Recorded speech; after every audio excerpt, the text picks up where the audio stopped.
I had to pick on Kwame.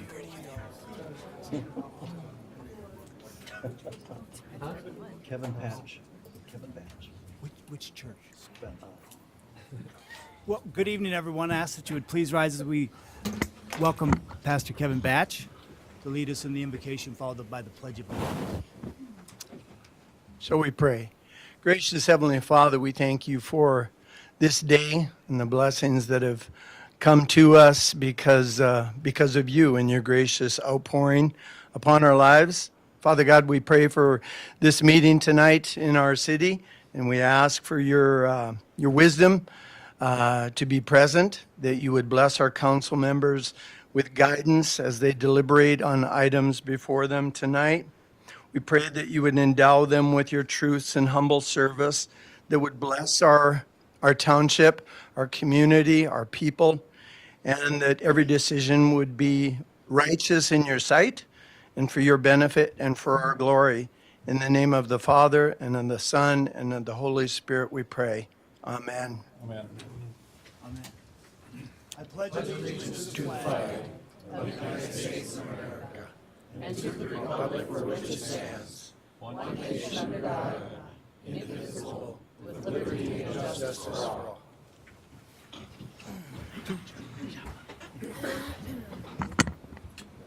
Thank you. Welcome, everyone. It is 5:30 p.m., and I will call on June 17th. I will call this meeting of the Fergus Falls City Council to order. Roll call, please. Here. Here. Here. Here.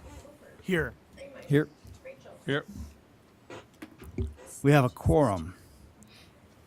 At this time, we will open the floor for the open forum. Anyone in the audience wishing to speak to the council on any item that is not on the agenda is welcome to do so at this time. Please step to the lectern and state your name.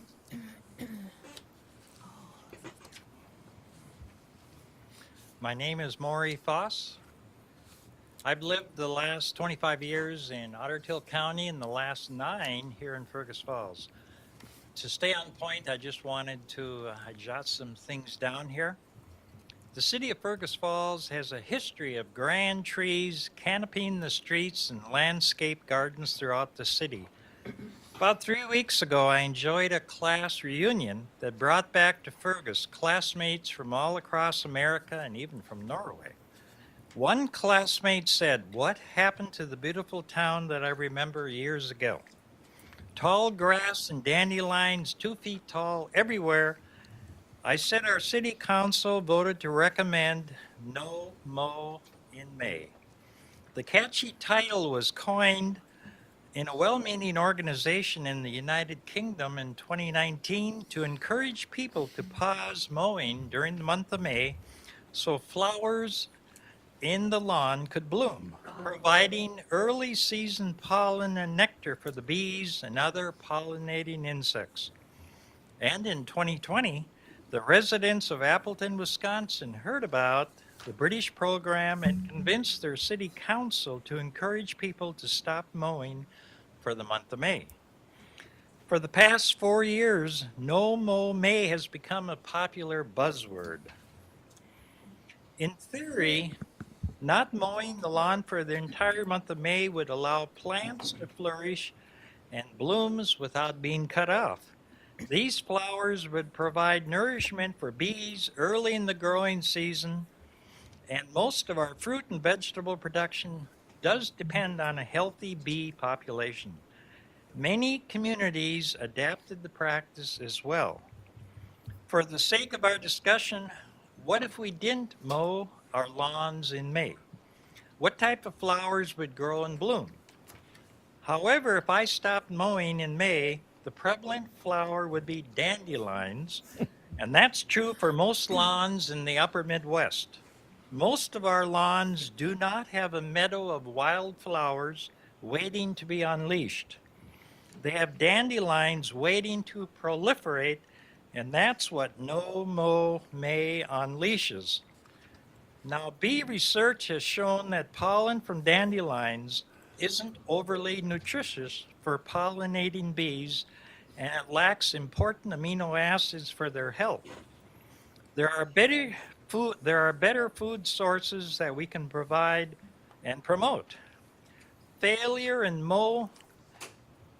to not mow in May will cause an even greater escalation in the dandelions with the fluffy seed spreading far and wide. Now, would your neighbor appreciate your fluffy seeds blowing onto their well-kept landscape?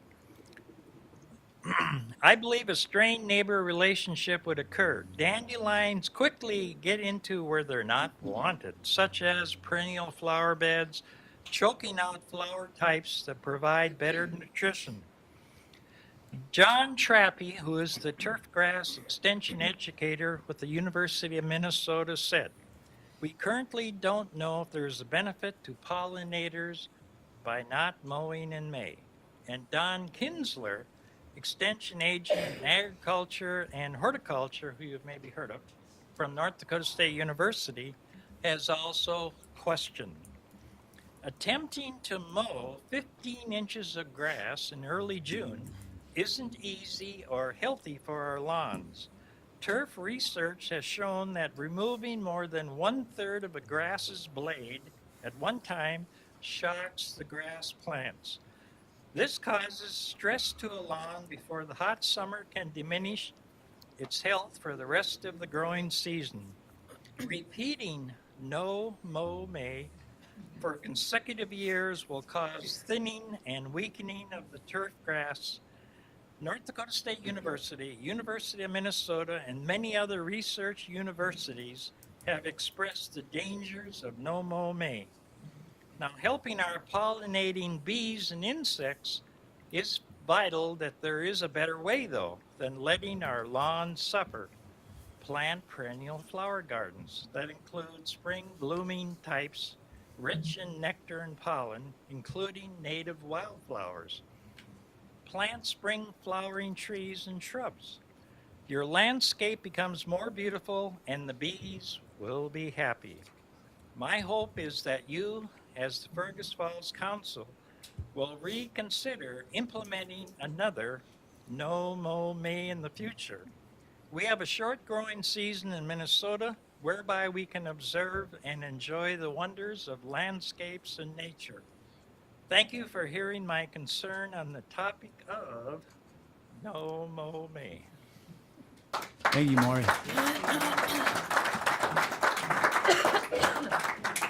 Thank you. I've heard from a number of people that have similar sentiments, and I believe it's a consensus that no mow May, maybe no mow. So,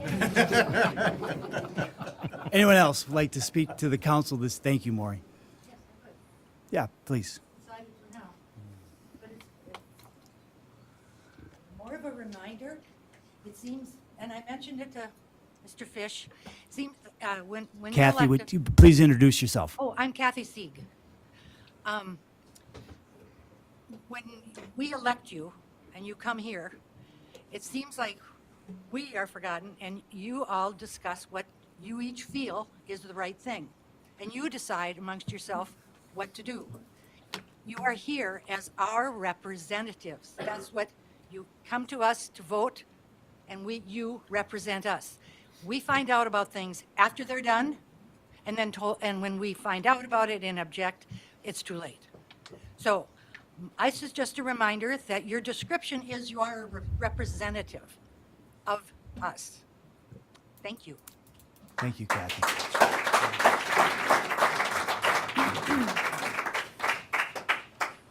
Anyone else wishing to speak to the council?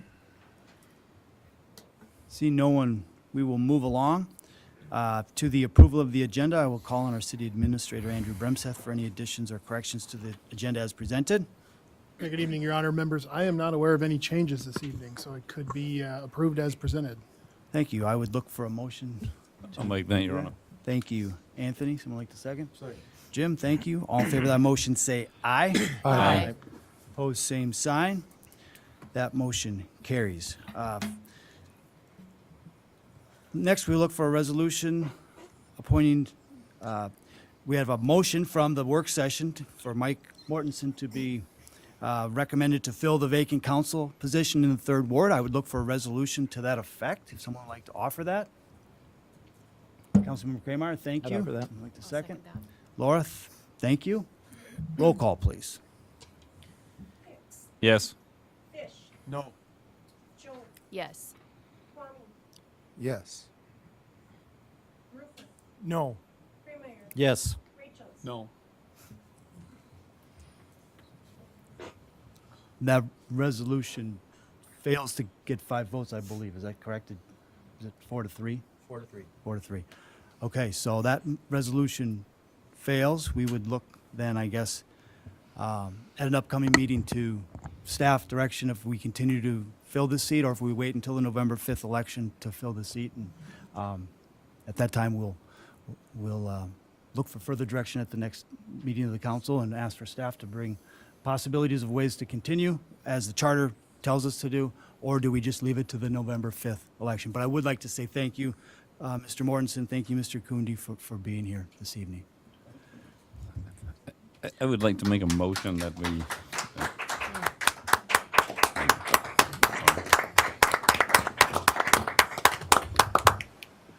I'd like to make a motion that we refer the vacancy section of back to the Charter Commission to look at that and come up with some solutions so that, equally in adding to that discussion, if it's within a certain time frame of a general election, that, the seat would remain vacant until that point so that the general public has, the ability to weigh in and do what they do best. There's a motion. Someone like to second that motion? I'll second it. Thank you. Scott? Any questions on Anthony's motion? All in favor of that motion, say aye. Aye. Opposed, same sign. That motion carries. Scott? I'd like to also offer a motion. In light of that, I think it's a good idea to have the Charter Commission looking at this, and yet I believe that'll take some time. And by the time they come back with any recommendation and we have a chance to do anything about it, we'll be well into the fall. And I think that it's upon us to try and fill this as soon as possible and to give the folks in Ward 3 full representation. And to that end, I would make a motion that we reopen the application process. Perhaps we'll get another or additional candidates. Maybe one of these guys will decide it's not worth the bother and drop out, whatever. But in any case, if we reopen it and have, say, for example, our July 15th meeting be a next round of appointment where we would attempt to appoint a candidate at our July 15th meeting. That's a motion, Scott? Let me try and put that a little shorter. I'd like to make a motion that we reopen the application process with the intent to appoint a candidate at our July 15th meeting. Thank you. Someone like to second that motion?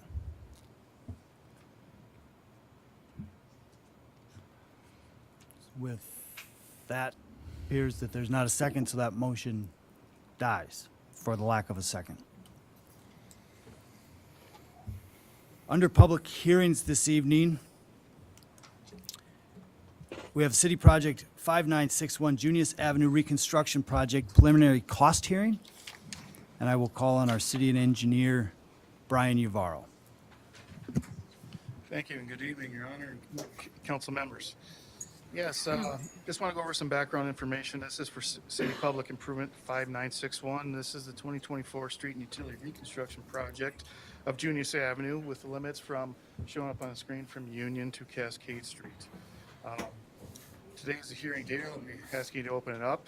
Special assessment notices have been sent to benefiting properties. To date, I have not received any objections prior to this hearing. I'm going to be requesting you open it up. The interest rate on the assessments is not to exceed 7% with a term of 15 years. We've estimated the special assessment rates at $85 per lineal foot for commercial.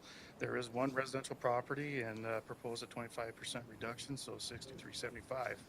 So the cost breakdown in your memo is showing special assessed 10-ton street design, which will be active if we make it to the final hearing, of $133,203.50. There's a special assess for city property that amounts to $28,262.50. There's also some other miscellaneous street costs as well, and amount of $55,284.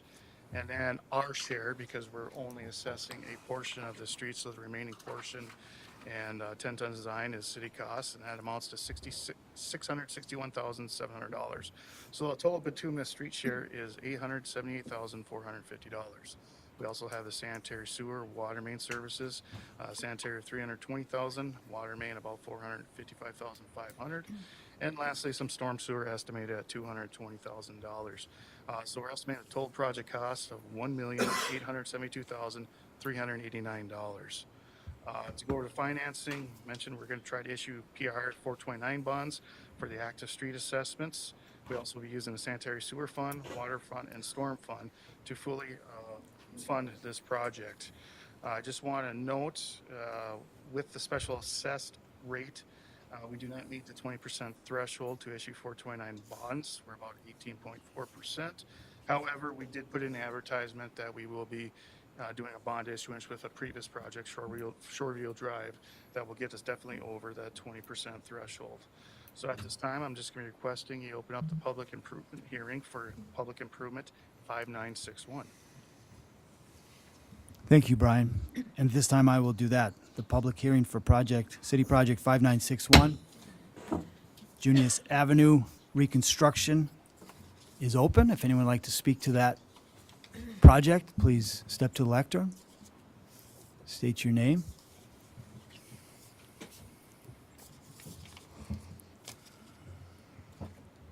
See no one, I will close the public hearing, and it is back to the council. We would look for a resolution ordering the project plans and specifications for project 5961.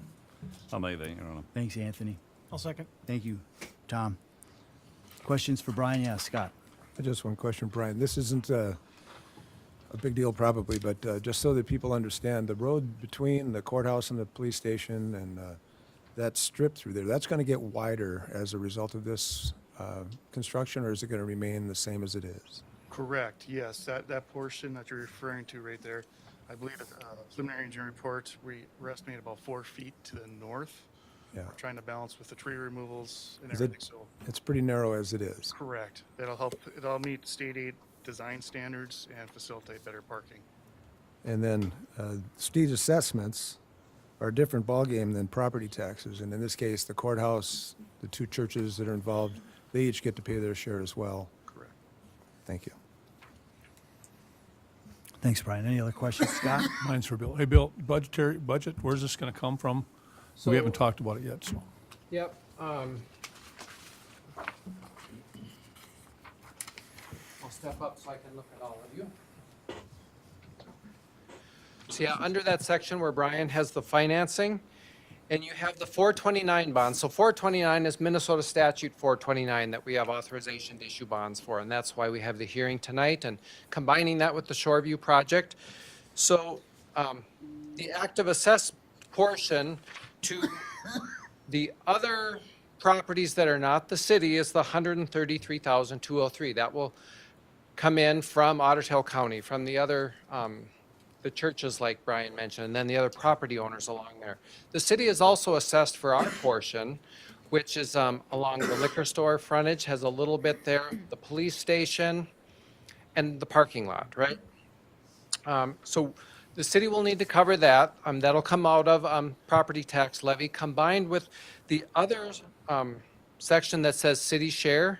That's also then this, the city will contribute property taxes to pay those bonds for that. And when I looked at an estimate of that just on this project here, a levy maybe of around $53,000 a year is what that would come to be for that, supporting the $540,000 city portion between assessments and city share. Yeah, Brian has in his memo the municipal state aid for streets contribution of $215,000. And then those enterprise funds, we've talked about that in the past where we do our utility rate studies each year. We build in improvements within those so that we're covering that, look at pay cash from those funds to cover those portions. Now, the more projects we do, we'll have to see, is there a time we would bond for some water or storm water improvements, for example, that may come, but cash should be able to fund those parts. But there would be a levy required for that city share. Again, when you issue bonds to construct the project, and then when you pay those off, you receive the special assessments in, and then levy a property tax each year. And those two sources then pay that, those debt service payments. Thank you. I just wanted to explain it. And the reason I asked is because we were planning on using the franchise fees for this project. I believe it was in our tax that we were talking about it, and that was just one of the projects was going to go towards that. So I just wanted to kind of make sure we understood the transparency of what's happening, so. Thank you, Scott. Any other questions for either Bill or Brian? There's a resolution ordering the project's plans and specifications. Roll call, please. Yes. Yes. Yes. Yes. Yes. Yes. Yes. That resolution is approved. Under awarding of bids, tonight we have 2 bids to award. First is a contract for public improvement 5377, the 2024 Mill and Overlay Project to Mark Lee Asphalt and Paving in the amount of $245,514.80, and we'll call on our city engineer, Brian Uvaro. Thank you, Your Honor. Yes, and on Tuesday, May 28th, we opened up sealed bids and read it publicly aloud for this project. We received a total of 4 bids at a time in the opening. Mark Lee Asphalt and Paving out of Alexandria was the apparent low, with a total base bid amount of $245,514.80. The engineer's estimate was, at the time, $277,800. I've included the bid tabulation for additional reference. We've tabulated the bids and conducted a post-bid interview and determined Mark Lee's bid is all in order. So the total estimated project cost, I have the table there with the base contract. I'm also requesting to increase the contract as well. That's showing up there, $61,300. I do have some budget for contingencies, engineering design, and some soft costs. So we're estimating a total estimated project cost of $361,164.80. And I just want to show you I just want to refer to the base bid drawing right there. Those are the streets shown in yellow. That is part of the base contract. There was an alternate bid of Channing Avenue and noted there in a white blockout. However, in discussion with some public works staff, I'm requesting not to approve the alternate, and I want to put some funds to a different project we're going to be looking at, and that's on Pebble Shores Drive as well. I'd like to do an overlay where we do some patching and everything, but we just feel that road probably has more needs right now at this time. So if there's any question, just want to go over the budgetary. We have annual levied amount of $324,400. And to fully fund this, I'm requesting use of municipal state aid and maintenance dollars to fully fund this project, $361,164.80. So at this time, I'm, requesting a resolution to award the construction contract base bid to Mark Lee Asphalt in amount of $245,514.80. And then also authorization to add Pebble Shores Drive to this contract as well. So I'll Thank open you. up to any questions you have. Thank you, Brian. We can do that through a resolution. I'll offer that, Your Honor. Thank you, Jim. Thank you, Scott. Questions for Brian? Yeah, go ahead, Scott. Oh, is that just a second? Do you have a question? second. Yeah. I thought you had a question too. Just for what it's worth, Ben, sometimes when you say Scott, I see Lynn looking, which Scott was it? And so I was just trying right. to tell her that was me. We'll make sure if you had any questions. All right, roll call, please. Yes. Yes. Yes. Yes. Yes. Yes. Yes. That resolution is approved. Second resolution is awarding the contract for the 2024-2025 mowing services to Atlas Outdoor Services. We'll call on our Public Works Director, Guy Taylor. Good evening, Guy. Good evening. Thank you, Your Honor. Yes, every 2 years, we go up for bids for a contractor to do mowing services for the city for properties that are out of compliance with the city code. So we advertised in early April, received no bids. Re-advertised in May, received 4 bids. And the bid that we're recommending you to approve tonight is to Atlas Outdoor Services. Their price for their services, $55 per hour for a commercial mower, $75 an hour for a hill mower, and $45 an hour for incidental use trimmers and leaf blowers. All these costs passed on to the property owner. If they go unpaid after being invoiced, then they are certified to the property's taxes. Thank you. Brian, we can do that through a resolution as well. I'll make that, Your Honor. Thank you, Anthony. I'll second it, but I have a question. Thank you, Jim. Yes, please, go ahead, Is this for Jim. no mow May? The contractor has been busy the last couple weeks clearing that up, or cleaning it up. Just to that point, we have sent out 71 letters since the 1st of June to properties that are out of compliance, as opposed to about 20 last year, which last spring it was late, and then we didn't get the moisture we are this year. Anthony? And I have a question. Obviously, we send out a letter, but how long is that between kind of like the letter or the contact with the owner before we then kind of take action and actually physically mow the grass? Yeah, it's different. If we make a personal contact, then we'll do it within 3 days. If it's a letter, then it's 7. Right. And then the contractor then has 3 days beyond that To go and get it done. get it done. Right. Yeah. Maximum of 10, then? Maximum of 10 days? Yes. roughly, okay. Yes. Any other questions? Roll call, please. Yes. Yes. Yes. Yes. Yes. Yes. Yes. The resolution is approved. Tonight, we have 2 items under petitions and communications. The first is a resolution acknowledging the retirement and 23 years of service to the city of Fergus Falls from Randy Reamer, and I will read that resolution. Whereas Randy Reamer has submitted her intent to retire effective June 28th, 2024. And whereas Randy was hired as a utility receptionist on June 20th, 2001, and whereas on November 19th, 2018, her title became Customer Service Payment Coordinator, a position she has held until the present time. And now therefore be it resolved by the city of Fergus Falls, Minnesota, to accept the resignation of Randy Reamer and thank her for her 23 years of dedicated service as an employee to the city of Fergus Falls. The above and foregoing resolution was offered at a regular council meeting by Councilmember Jim Fish. It was seconded by Councilmember Tom Roofer, and it was adopted by the following vote. Roll call. Yes. Yes. Yes. Yes. Yes. Yes. Yes. The resolution is approved. Randy's not here tonight, but I would like to say thank you for the 23 years of service to the city of Fergus Falls.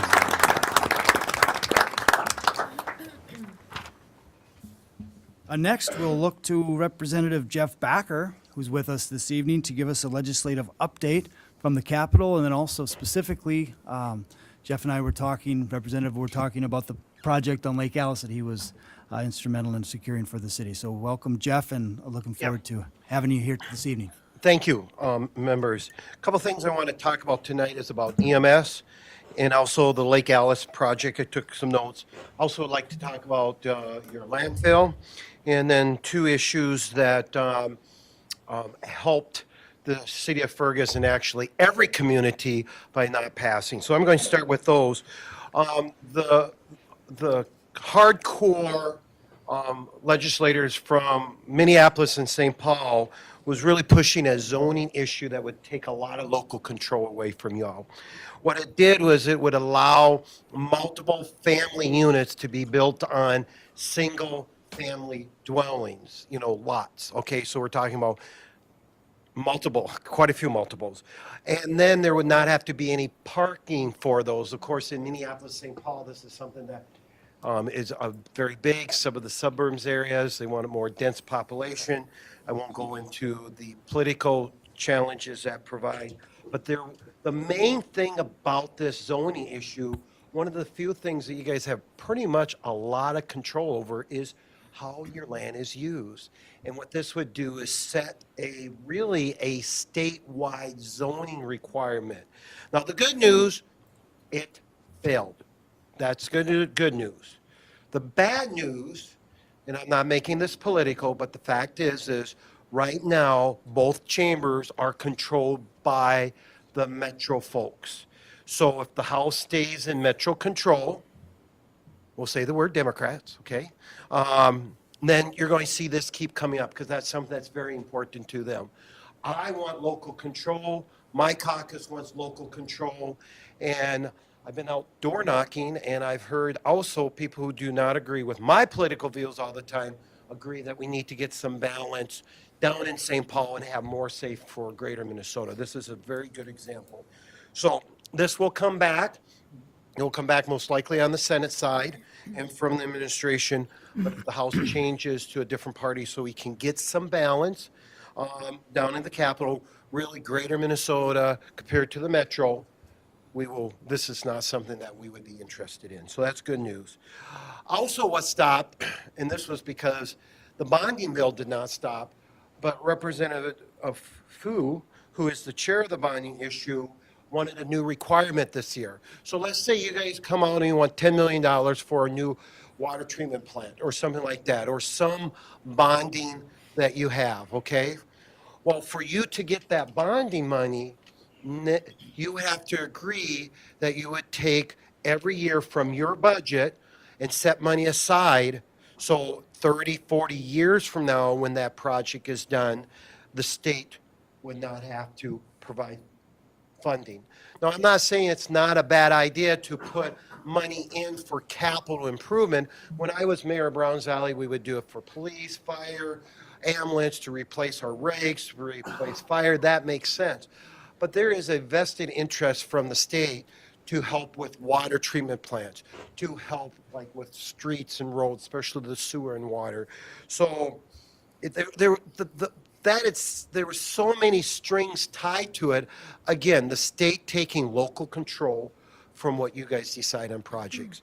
That also failed, and that's something, if you all want to do that, if you get money from the state of Minnesota and set money, you, as a council, as the mayor, get to decide that. You get to work with your local citizens. This should be coming from the citizens of the community.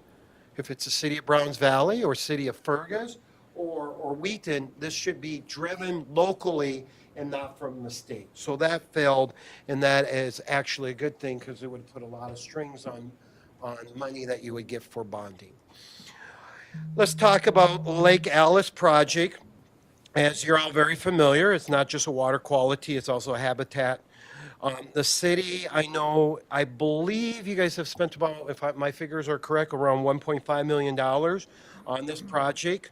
One of the things last summer from Lassard Sam Outdoor Heritage, you were awarded $500,000.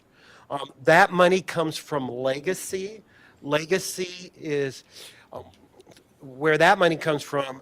3/8% of every sales tax dollar spent in Minnesota goes into the Legacy pot.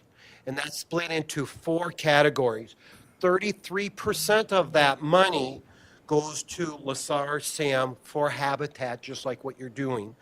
Now, I know there's more work to be done, and your Joel Carlson is very good. He's a very good person to work with. That is good money spent because he's there for your interests. I mean that sincerely. But this fund, the Lake Lassard Sam, ends in 2023. It became law in 2022 based on the voters. It was an amendment to the Constitution to take 3/8% of that, and 33% of it goes into that outdoor heritage, which is Lassard Sam. So that's something, if you guys are looking for the additional money outside of your area, that is there to improve water quality and other things. So I just want to, 9 years will be around the corner very quick. And there is talk that they'll bring that back up to the voters for amendment, but that doesn't mean that it will pass. So just keep that in mind. And of course, if I serve as the lead on the Legacy right now, and that was something that allows me to help the communities in this area. 2 other things that we were able to do this year is Pelican Rapids had a VFW wall to be moved. We were able to use some money from Legacy to do that. And then there's a township that had a Veterans Memorial Clithrow, I hope I'm pronouncing that correct, that we were able to help that VFW too. Let's talk about landfill. I know, of course, and you guys all know that you've expanded. What I'm going to be working on this year with Mr. Carlson is there is a lot of restrictions that put by MPCA for that state of the art with all the what word am I looking for? It's escaping me, but the barrier. We'll say the barrier, something Liner. like that. That's not the word I was looking for. Liner. What's that? Liner. Thank you. That word was not coming. Just had a blank moment for a second. But at the end of the day, you guys know better than I do what the state MPCA has done to you all, okay? They put these restrictions, and at the end of the day, it's raising land costs. And as a representative, not just for Fergus Falls, what's going to start to happen, because we know that you guys get garbage, we'll say, from other areas, people are going to start to deposit this illegally in other locations. And that is definitely not what we want. And so I will be, I have worked with MPCA on other issues. This is not an issue that I have worked on a lot. This is something I'm moving more to because we're seeing the costs going up. And at the end of the day, you guys have done a great job, but we don't need to be micromanaged from MPCA. And if MPCA has given you requirements, the state needs to come up and say, hey, we're going to help lower the cost so other communities can use it and we're not going to dump things illegally. And then the last thing I'm going to talk about is EMS, which is extremely important to me. Some of you may or may not know I have volunteered as an EMT for 29 years for the city of Browns Valley. And we know that we have a crisis in EMS with retention, recruitment, and reimbursements. Good news, we took a step forward. We were able to get $30 million from the state, and that was actually led by the Republicans in Greater Minnesota who led that charge. We started at 120. We got 30 million. How that affects Fergus is, of course, Ringdahl. Ringdahl received around $313,000 from the fund. Now, this money doesn't go out just there. Everybody has to apply for it, okay? City of Browns Valley received $47,000. Ashby received, I think, $126,000. But if a city does not, if a service does not apply for it, they don't get it. This was a Greater Minnesota. None of the hospital systems, Mail, North, in the metro area received this, okay? Ringdown, we were able to keep a private organization. They're one of the very few in the state of Minnesota to get that and so forth. So they were, and those are average figures. It could go up. It shouldn't go down. The reason it could go up is maybe a community does not apply that application. This money is supposed to be received sometime in December for the community. Also, what we were able to do, especially in smaller services like the City of Browns Valley, Wheaton, Henning, because we all go to other parts of the state. None of us stay in Fergus Falls. We also were able to give some flexibility to how they can provide care. Since I've been down at the Capitol in 2015, I have always thought it was a good idea that if you have a PA, especially a nurse with some training, why could they not run in the back of the rig if we were short an EMT or paramedic, because they provide those same skills. Different setting in ER instead of the back of the ambulance. So we were able to, beginning August 1st, service has to get a variance, but a nurse now can run in the back of the ambulance, which makes sense. Nurse practitioner can also. And then we gave flexibility to drivers, especially when you get into the smaller services, it needs some flexibility. So that driver still has to have a CPR card, still has to go through the emergency training for doing it. It just gives some flexibility.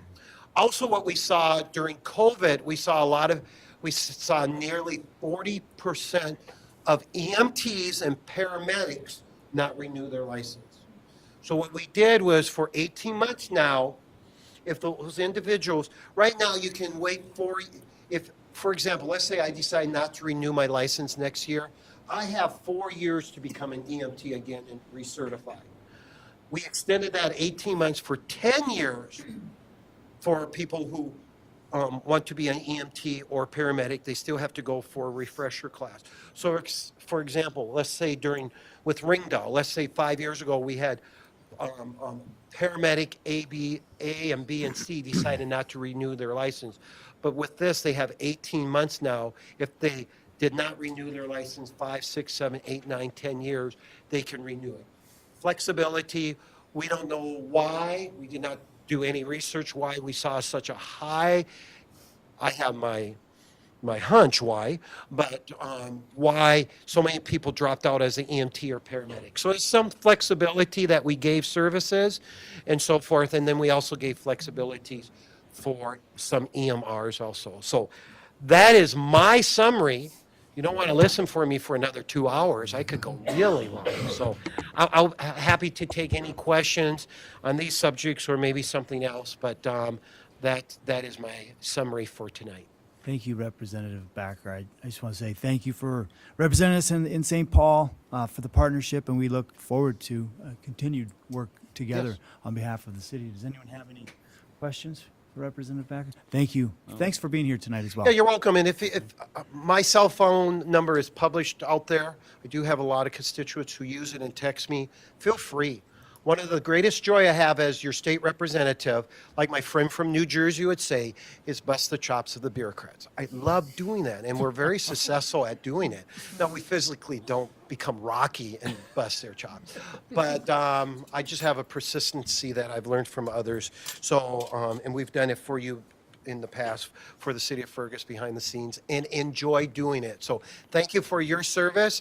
Thank you for your time. Thank you, Representative.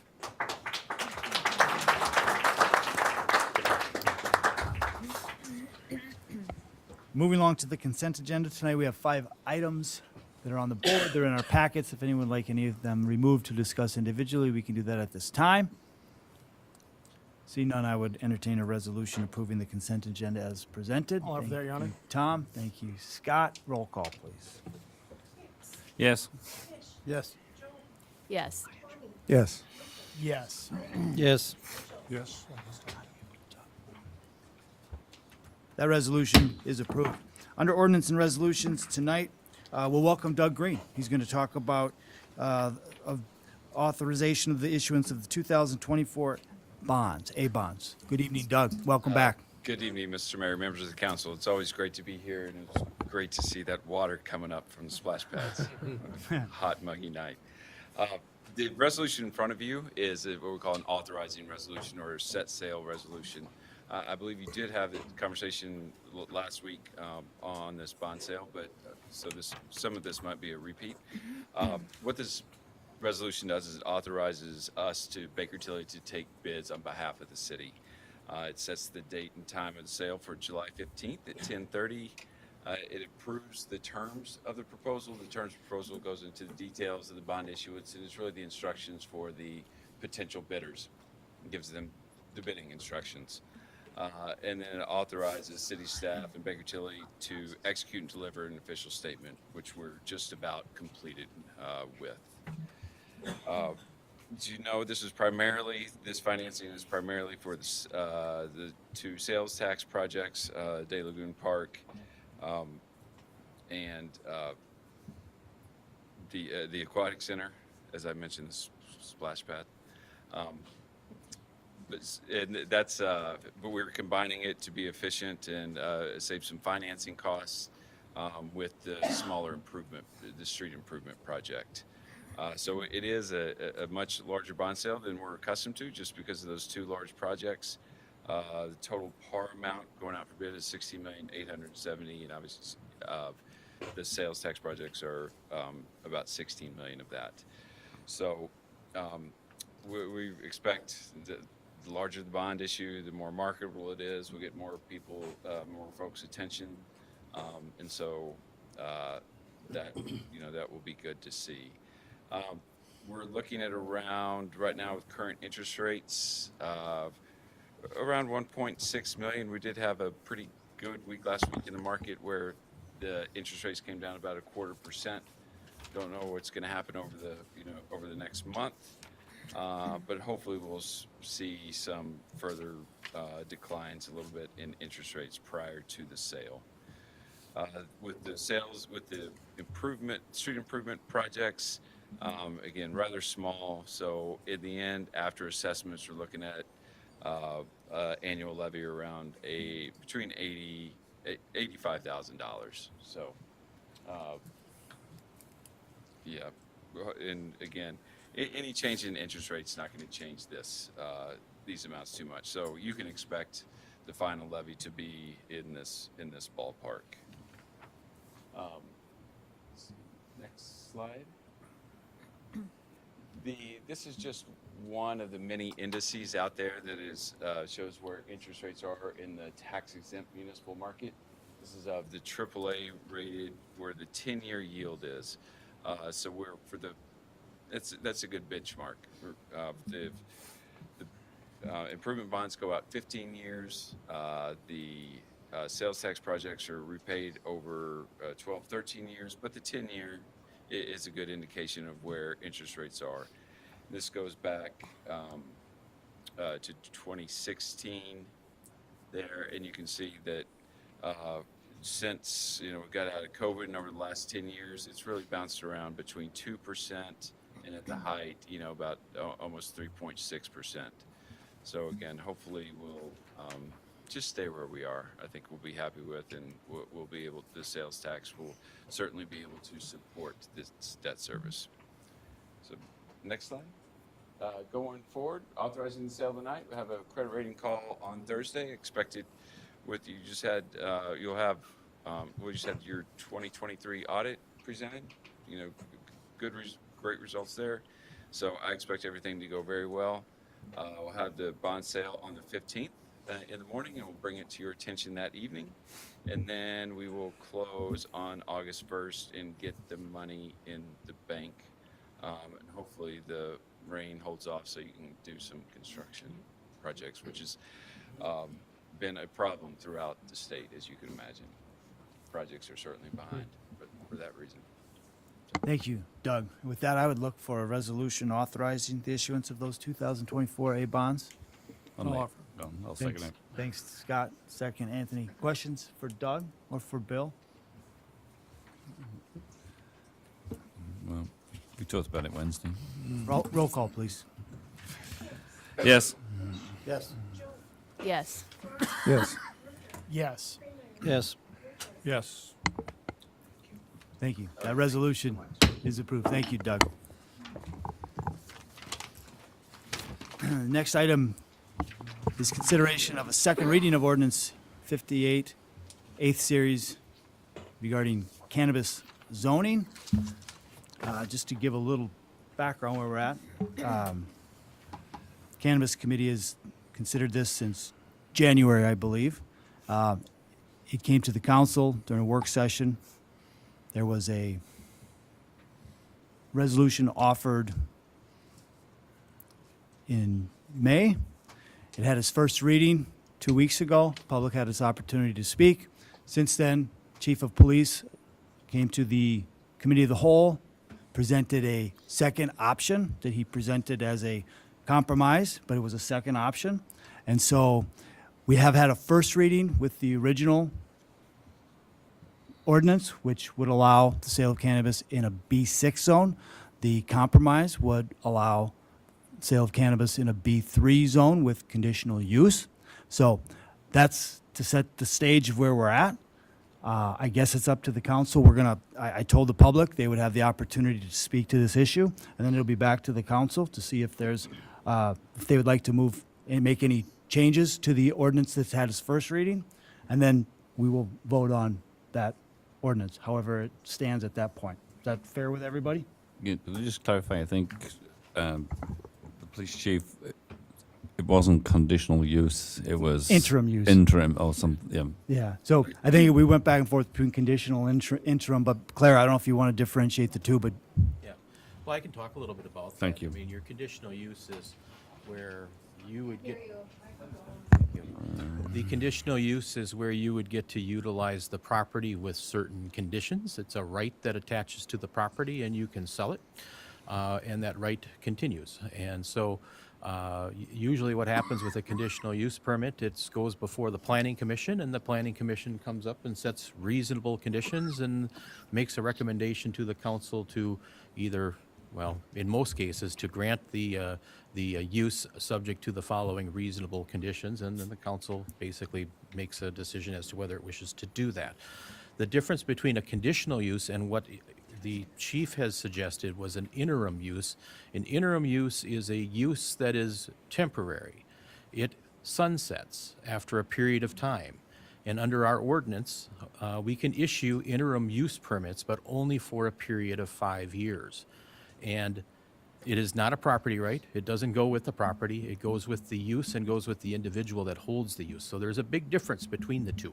One, basically, under a conditional use permit, it basically is the equivalent of a property right, and it can be conveyed and it can't really be taken away unless the conditions are violated into the future.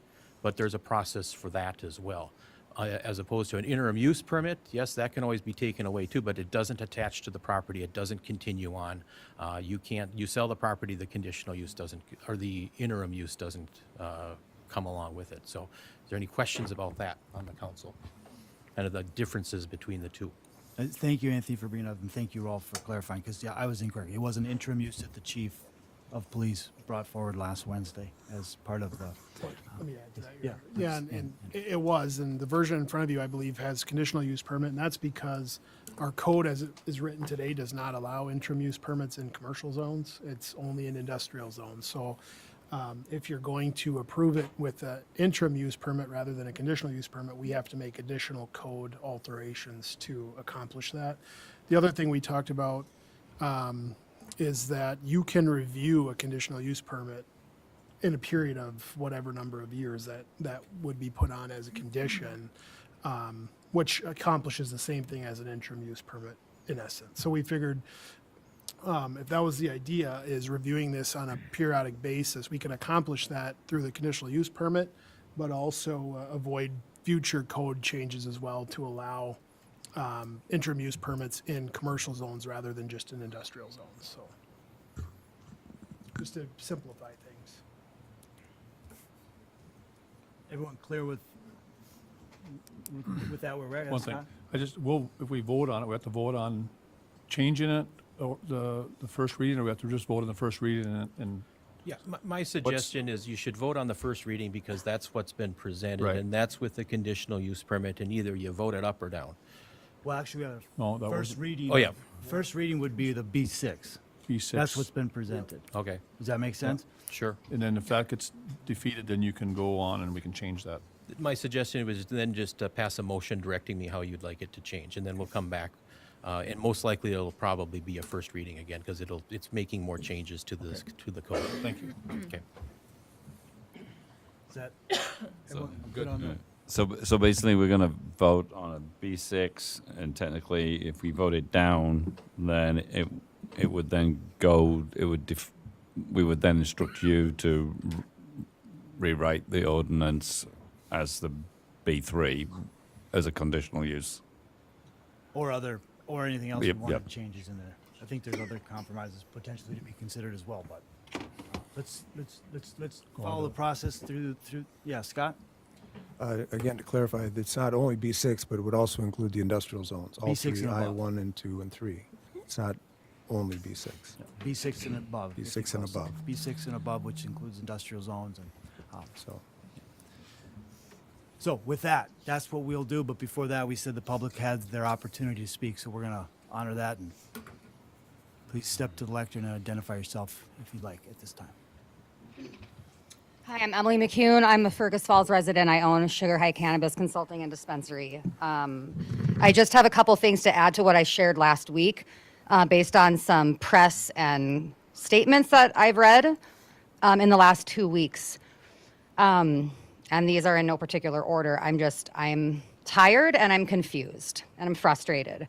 In the same way that Scott Rachel's concern previously that I brought up about cluttering up downtown being not a valid arguing point, neither is Mr. Kwame's statements that I've read in the press regarding, well, here's a quote, "We didn't ask for this in our community, but we've had to deal with it." That's not a valid arguing point in any of this. That's a thought, and that's an opinion, and that's fair, and that's okay. That's not an arguing point in this. Same goes for the assertion from Kyle Berggren, well, the statement that he received negative feedback regarding our 420 Fest that a fellow downtown business retailer and I organized.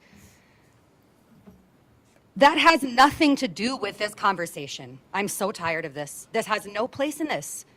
That was a successful, positive event in our community that benefited the entire community, and we followed all laws, locally and state. Your opinion on that has no bearing in this conversation that is affecting mine and another valuable business downtown, okay? That's just ridiculous. If we're talking about opinions, it's as ridiculous as me to get up here and say, well, my opinion is that having alcohol downtown and the city of Fergus Falls profiting off of alcoholism and addiction shouldn't be allowed. You don't get to pigeonhole cannabis and set it aside from tobacco and alcohol. If you do, you are using your opinion on that substance. And furthermore, and this is the last real thing I want to say, it was brought to my attention today by a constituent in Ward 4, an email conversation that he had with Mr. Rachels that very, very much illustrated the lack of understanding and baseline comprehension of cannabis. Mr. Rachels, you said that you think there should be no THC in liquor stores, hemp only. I've said this here before, I'm going to say it again. Cannabis is cannabis. Under that umbrella are either hemp or marijuana. They're the same plant botanically. The discerning difference between the two is the percentage of that flower that is comprised of delta-9 THC, okay? Hemp and marijuana are the same botanical plant, okay? The THC in the beverages sold at the liquor store right now is hemp-derived. It's the same THC that's going to be entering the marijuana market in edibles, beverages, and all other, okay? And I don't really expect an answer because I don't really know the etiquette of these things, but like, why haven't we gotten an answer as one example of what a public safety concern is? I can't tell, nobody is answering these emails. That question, can I have one example of a public safety concern? I mean, am I allowed to ask that right now? Like, what's one public safety concern for having cannabis retail downtown? Am I allowed to ask that and expect an answer, or do I just voice that I'm curious? I think you can voice it. I don't expect that we're gonna. Hey, well, it's very frustrating, you know, not from our chief of police, not from any city councilors, not from any city staff. I've asked it multiple times. I'm tired of not getting any answers. This is ridiculous. Please make the right decision. For whatever it's worth, I'm okay with the proposed ordinance amendments with a conditional use or an interim permit, whatever. So long as you don't have to be uprooted, because that will destroy my business and end it. Also a violation of state statute, which I brought up last week and no one's talking about it. I'm sorry to be up in arms. I will. It's not. So long you are allowed to make reasonable adjustments regarding zoning, so long as it doesn't result in the business being inoperable and not being, and there's nowhere to move into. They have a right to make zoning decisions relating to the licenses that are about to be issued. That's what they're doing. So, They make zoning decisions based upon the license to be issued. The state statute allows that. there's a line item right after that that says so long as the changes and zoning amendments and ordinances imposed do not result in the cannabis industry or cannabis business being inoperable. That's the paraphrase, but essentially the exact line item in the statute. If you boot us out and hose us out of downtown, I can't speak for the other cannabis dispensary, but we don't have the money to just build a new cannabis dispensary in a B6 or commercial or whatever the hell industrial zone. We don't have the money for that. There's no buildings to move into. What, Kmart? That's just, it's just. I would ask you to read the statute again. The statute. I read it at this podium 2 weeks ago, verbatim. Okay, thank you. Thank you for your time. Thank you, Emily.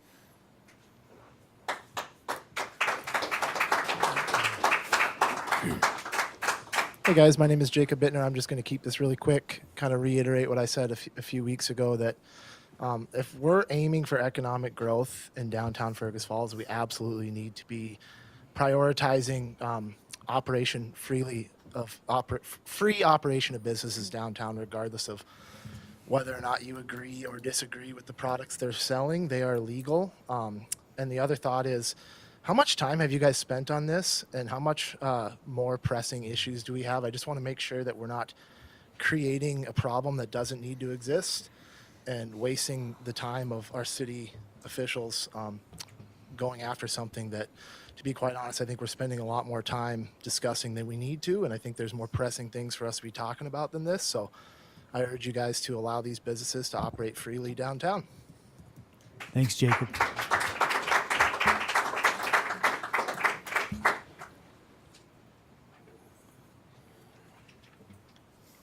I'm Mike Donahoe. I'm a resident of Fergus Falls, lifelong resident of Fergus Falls. The proposed ordinance in a B6 zone. West Lincoln Avenue is a B6 zone. You're concerned about not allowing 2 established cannabis businesses very nicely situated in downtown Fergus Falls, but then having the cannabis businesses front and center as tourists and other people drive into Fergus Falls. It makes absolutely no sense why you wouldn't allow the conditional use permits or interim use permits for established businesses. Thank you. Thank you, Mike.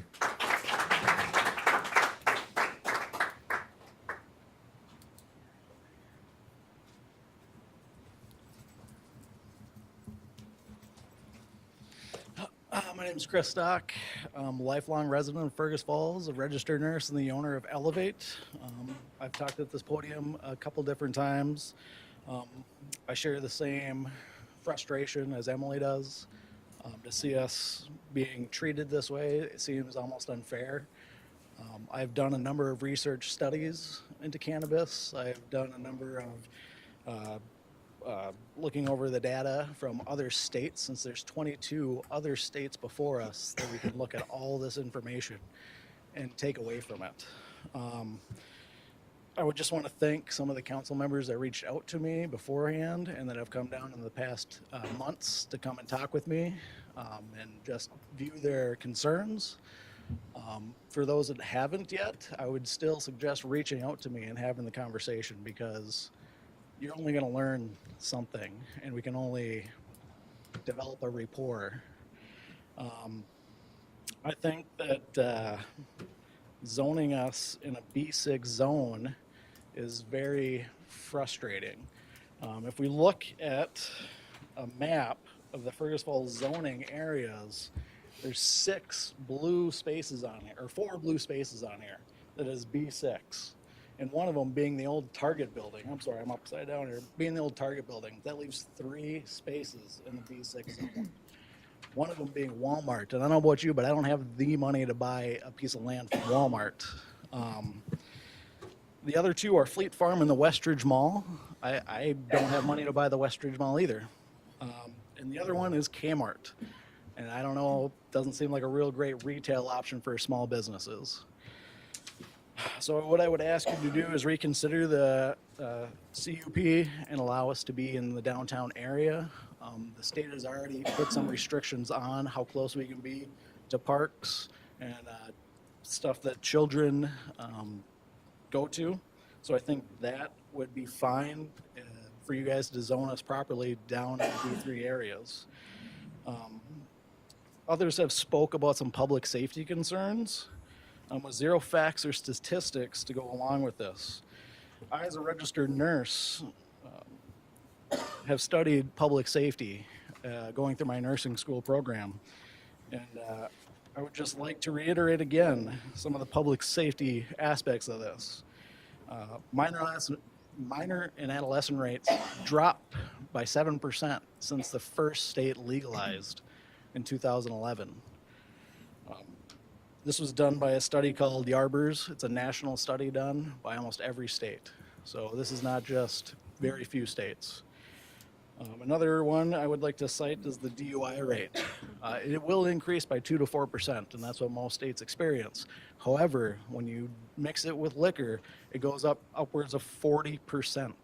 So for you guys to sell it in your downtown liquor store and say public safety, it really makes me wonder what type of public safety concerns we have.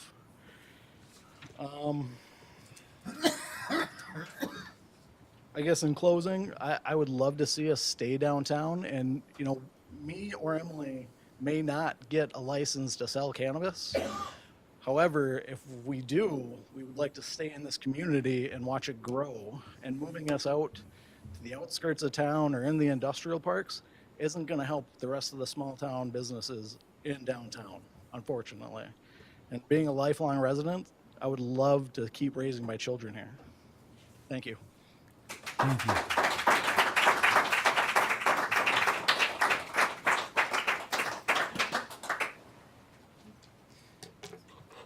Anyone else before we bring it back to the council?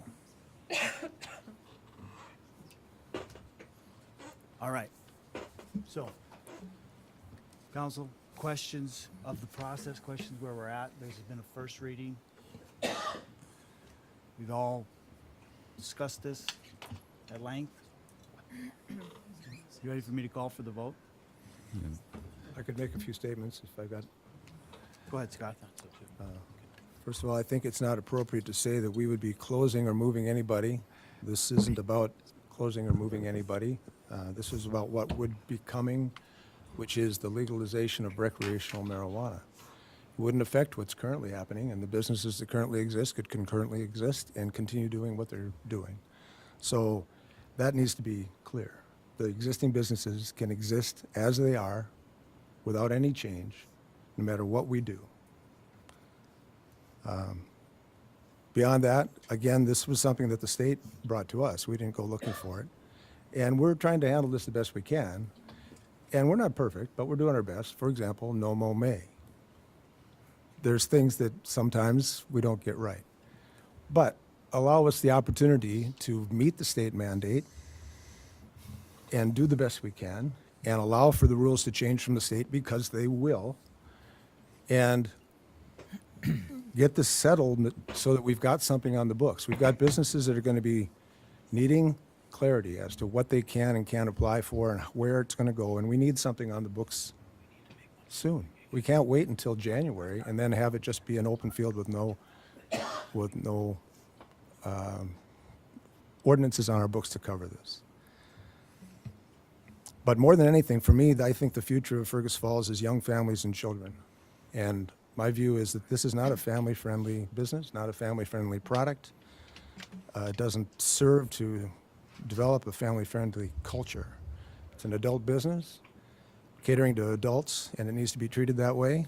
And in my view, this is a fair compromise. Going with B6 and industrial zoning doesn't deny anybody access to anything. They can find it, and if they can't, then there's who's stone to find it. Well, they've got bigger problems. But it's going to be here. So my view, again, is that this is not a family-friendly business, and putting it in B6 is a fair resolution to this question, and it's a fair compromise. And to that end, we've got that motion or resolution now before us, and I would encourage the other council members to vote in favor of the resolution before us. Thanks, Scott. I just want to say one thing, because I think you know how much I respect you, Scott. I have to question. I don't think there's anyone that any reasonable person who knows the market that is, as it's changing, expects the THC market to continue. The THC businesses will no longer be in business. So to say that we're allowing these two businesses to stay in existence, that I don't think that's a fair statement. If it's technically true, it's not actually what's going to happen with the market. If we change this to a B6 only, the two businesses that are downtown, which I think are contributing businesses to this community, which are operating legal businesses, selling legal products, will not be allowed to do that in their current locations. And I can speak personally, and say that when my wife and I started a business in this community, it was a business that manufactured a controlled substance. We made beer. It was controlled by the federal level, at the federal level, state level. There was local licensing. we would not have been able to start that business under under the ordinance that the city is considering right now. That's where I come from it personally. I understand we all have different opinions about marijuana, whether it should be legal, whether it shouldn't be legal. That should not be our argument because that ship has sailed. The state has allowed it. These are legal businesses. As a community, are we going to support the businesses that currently exist? Are we going to support the businesses that want to invest their money and their time in our community? And I think the message that we send is so important to the future of this community. I'll leave my comment.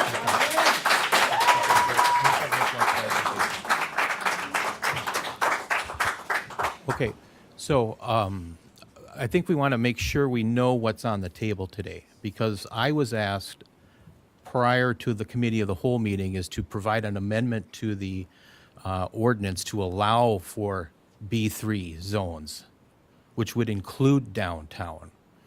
So, I mean, that is what is in the council packet tonight as the second reading. So I think because there is some confusion, I think what we need to do is A, determine whether or not B6 is the limit, and either pass a vote, an ordinance up or down on that, or give instruction as to whether it's felt that it's includes B3.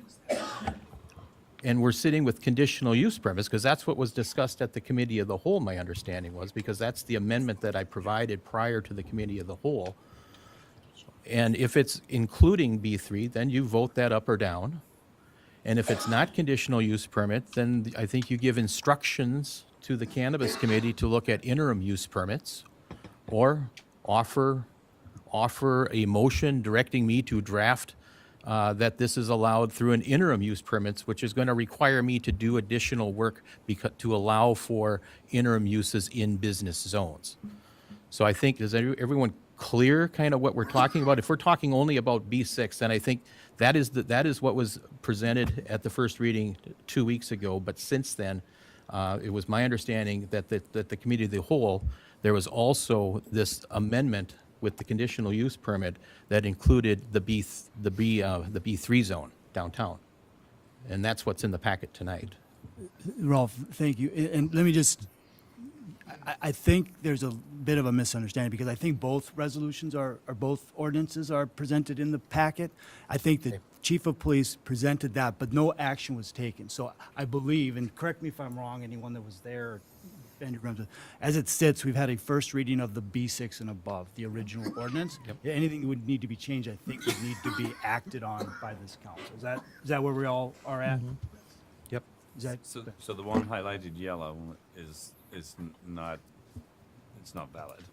not? Yeah, it's just something that was presented as an option by the chief of police on Wednesday, but it has not been acted on. Can I see that one? Is that?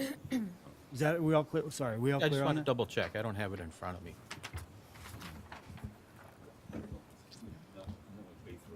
That's B3. The one highlighted in yellow is B3. This is B6, yeah. Correct.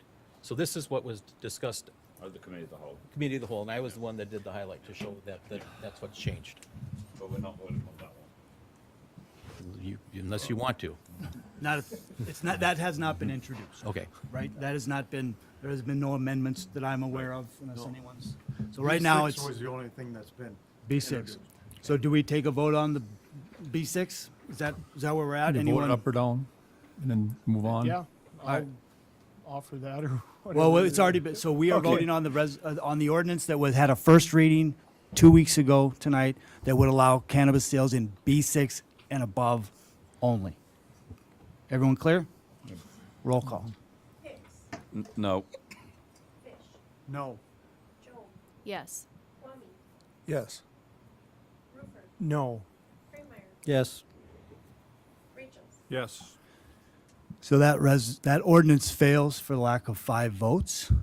So we, as I see it, we would look to the Cannabis Committee to consider the conditional use compromise, to bring that back. I think there's some other things I think we could look at potentially is the ability to grandfather the existing bit, whatever it's going to take to get 5 votes for an ordinance, because I do believe we need an ordinance. If we don't have an ordinance, just so everyone knows, it goes everywhere. It could go in a residential neighborhood. So we need to come up with an ordinance, and we need to work as a council to find a compromise. So we'll bring it back to the Cannabis Committee. If anyone has any other things that they would like to consider as compromises on that, I would encourage them to bring that. And we will bring it back through the ordinance process. Is that accurate, Rolf? We'll start it over, and we'll have a first reading of whatever we bring back. So the public will have whatever they plenty of bring time to back. weigh in on that. Yep. Tom? Everyone good with that? Very good. Thank you. We'll move on. Under presentation of claims tonight, we have bills in the amount of $3,263,576.61. If there's any questions, we'll direct them to our finance director. I'll offer the resolution to pay the bills. Thank you. Jim? I'll second that, Your Honor. Second, Tom. Thank you. Roll call, please. Yes. Yes. Yes. Yes. Yes. Yes. Yes. The resolution is approved.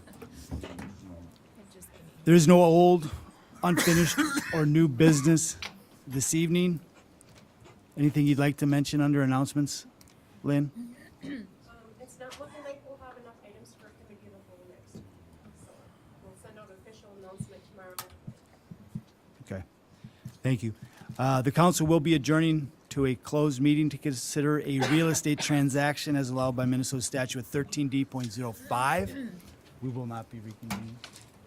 It's possible that we will be reconvening. We're not certain at this time. So you're welcome to stay outside. If we do reconvene, we'll make sure to let everyone know. But with that, we're adjourned to